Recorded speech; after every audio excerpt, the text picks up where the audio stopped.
غير بغيت نقول لك دارلين، شكون دي؟ شكون هادي؟ انا مرته فيكتوريا ما كيش فاهمه، ذي ميتة. شوفي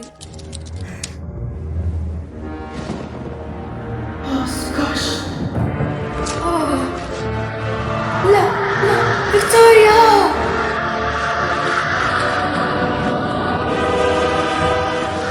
كتبت عليا خي باش ترجع للمرأة الاخرى. ما تفهميش، انتي المرأة الاخرى. لا انت مزوج بيا انا، هي المرأة الاخرى. غندها الحق. سبت كل شيء غاية.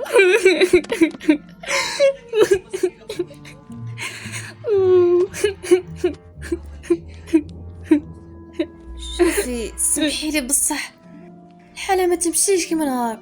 علاش لا؟ علاش العيني ياك؟ لا عينك شابة. اسمعي، في الحالة المخلطة دي وين على بالك؟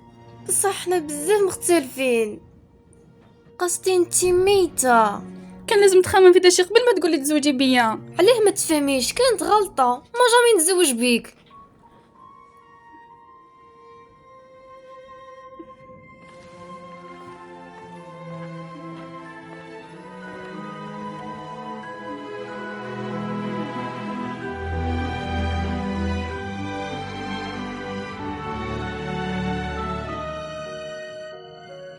يلا على الكواليس سو. فيكتوريا كملي جدك. فيكتوريا صبري، ما كيش فاهمة. حسيتي انا ترى كان لازم تخمم في داشي قبل ما تقولي تزوجي بيا. ده كلب عجبت. ان شاء الله عجبكم الفيديو. على بالي فيديو المرة طولنا بزاف، يعني اقترحوا لنا فيديوهات نديروا عليهم دبلجة كيما هكا. صراحة هاد المرة كان بالنسبة لي الدور أصعب. أنا كنت دور الولد، يعني شخصيته كتير باردة وأنا عكسه تماما في الحقيقة. يعني شخصيته قوية. فالموضوع الصراحة كان كتير صعب، بس إن شاء الله يكون يعني جيد. يعني لا تنسوا تعطونا رايكم ويعني تنصحونا وكذا ولا تنسوا تعملوا لايك والسبسكرايب وشير و باي.